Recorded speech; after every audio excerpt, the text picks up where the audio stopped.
happens in a marriage when both partners in the marriage have strong, dominant leadership personalities. You know, it's really not as uncommon as people think that we say opposites attract. Well, in some sense, I know many couples who have who are together, who are, both of them are very strong leaders. We've got a friend of ours, that a couple friend, that they both are entrepreneurs. They both own their own businesses, and they cross-pollinate a little bit and work together, but they're both very strong leaders in their field, and they have a wonderful marriage. You know, a lot of times I think we kind of equate strong, dominant personalities with aggression and anger and manipulation, and certainly that makes for a bad relationship, not only in the workplace, but it makes a tremendously bad relationship in marriage. But what happens when you do have two very strong personalities? How do you make a marriage work? We've written about this, and there's 6 keys that we talk about. One of those keys that I want to kind of dig a little bit deeper into is a concept I don't hear a lot of people discuss in this realm, but it's the idea of goals. Here's what I mean. I call it the goal is the monitor.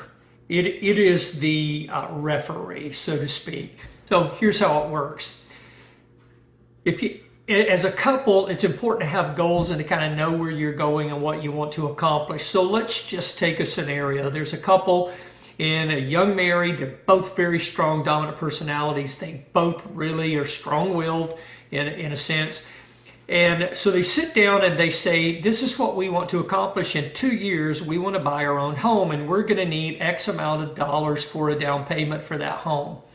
So they set that as a goal. They both commit to it. They're both in agreement, and that's the key thing, agreement there. But when you agree upon that goal, and I suggest even writing it down, posting it somewhere, nothing wrong with a vision board, and really keeping that in front of you, the goal becomes the monitor.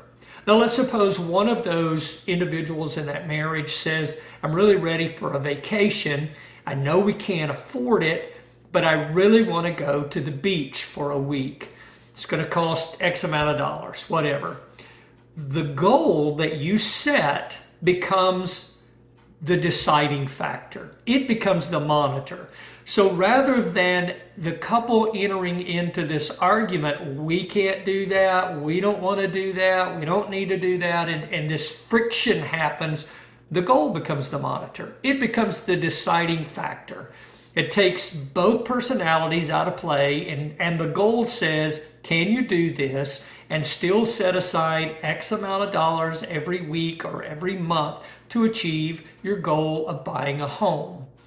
And so rather than there's this conflict between you say no, I say yes, and I'm mad at you and all that, the goal becomes the deciding factor. It's the monitor.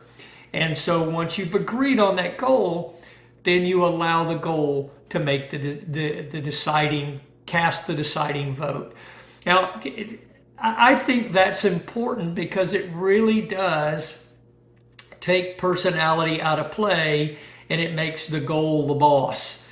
And so rather than exerting personality to try to, I've got to forcefully make my case more than my spouse, and you become this combative relationship, you fall back into this partnership situation where you allow an agreed upon agenda to decide.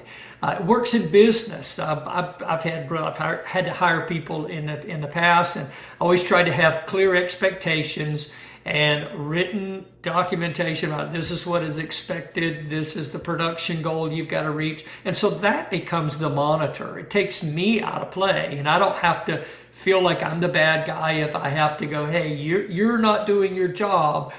They have already agreed what their job is. And so it becomes the monitor.